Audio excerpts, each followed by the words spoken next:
saling terus mudah.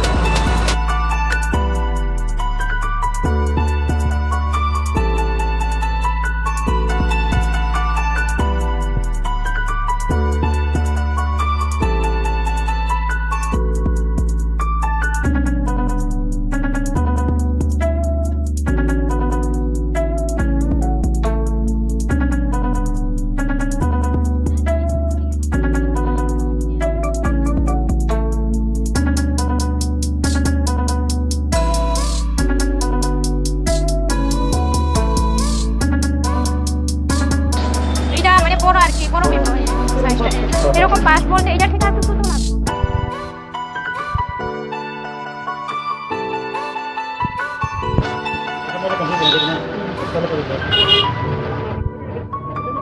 এটা বলতে এটা থেকে আর একটু মানে বাড়তি হবে আর কি এটা হ্যাঁ হ্যাঁ ছোট খাইয়া আর ওটা লেখাটা মধ্যে থাকো আর কি